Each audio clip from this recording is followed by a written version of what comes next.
I've recently had the chance to play Dying Light The Following expansion for about 2 hours, and these are my general impressions of it. This is Globku from Edgecanoe, and this is Dying Light The Following. This looks like a way out of Haran. Crane, we're running out of antizin. We have to explore every possibility.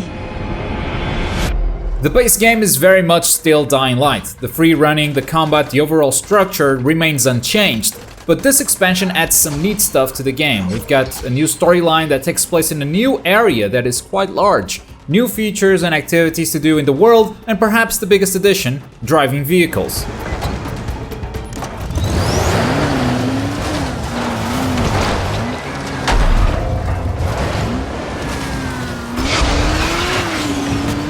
The story I was able to play was more of a setup as to what we can expect from this DLC, so it doesn't get too spoilery. You find a way out of Iran to find a group of people who are immune to the zombie virus. You find out that these people aren't really using any kind of medicine to keep the virus at bay. They're more of a religious group that worships someone they call Mother. Yes, stranger, we do. We have our faith and our prayers to the Mother. faith?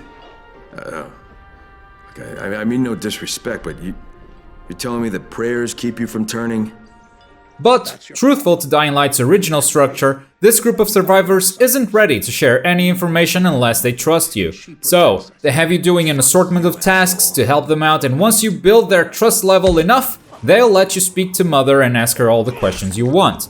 They even put a progress bar with your trust level in the menus. In the demo I played, I had to restore water to the camp, which consisted of taking down a camp full of armed bandits and then follow a pipeline to an outpost so I could open a valve which would prevent the whole thing from exploding. I died a bunch of times. Maybe I'm rusty from not playing Dying Light in a while, or just blindly optimistic that I could take on armed thugs with nothing but my melee weapons. But either way, I was happy with the difficulty level on this demo. It's perhaps due to the fact that you can now drive in Dying Light that this new area is so expansive and quite open in most spots, encouraging you to drive off-road to reach your objectives faster. The driving in The Following feels alright. It's comparable to that of Dead Islands, but the vehicle itself has a lot more customization options in it. You can craft and swap parts out, you can apply custom paint jobs, and you've even got a nitrous boost, which is something you wouldn't perhaps expect out of a vehicle out in the zombie apocalypse. The Following expansion seems to lean heavily on this vehicle, as story missions have you traveling some big distances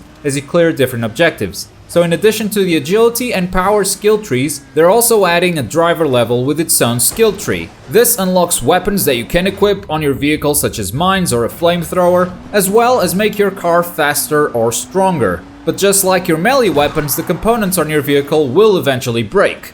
You'll need to find parts to repair them, and these components do have a limited amount of times they can be repaired, so eventually you'll have no choice but to swap them out with new ones. Since you can just pretty much run over any zombie you come across, I was afraid that the vehicle would just make the game too easy, even during the nighttime. And while it is easier to escape the volatiles if you're driving a vehicle, it's not necessarily a walk in the park. It's a drive in the park.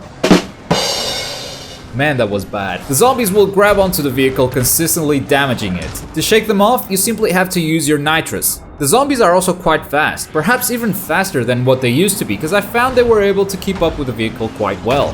My conclusions and impressions of The Following were quite clear. This is more Dying Light content with a story that has left me curious to learn more about. I want to know more about this cult, about Mother, and the faceless ones who are able to communicate with her. But I know that in order to get there, I'm gonna have to do a bunch of unrelated missions because this group needs to trust me. On the other hand, if all the missions are as fun as the one I played, this won't feel like a chore at all. The vehicle adds another layer of customization and it's just fun to drive around overall. Even doing the race challenges was something that I enjoy doing. And then there's a bunch of other activities that you can choose to engage with. There's a board of missing persons with their location. You can choose to investigate and see if they're still alive. There are hunting towers all around the place, usually with new weapons for you to use. At the end of the day, it's more Dying Light. And it's been long enough since I played it that I can see myself enjoying this a lot once it fully releases. In the future, I'll make another video with all the features you can expect from The Following because not everything was available from this demo. But in the meantime, Hopefully I was able to give you some idea of whether or not you should be looking to buy this. This video was only made possible thanks to Nukem Dukem, who got me the access code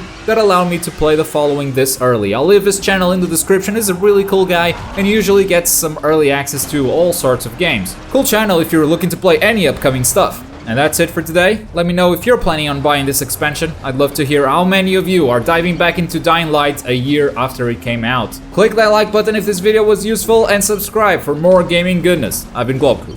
Boy.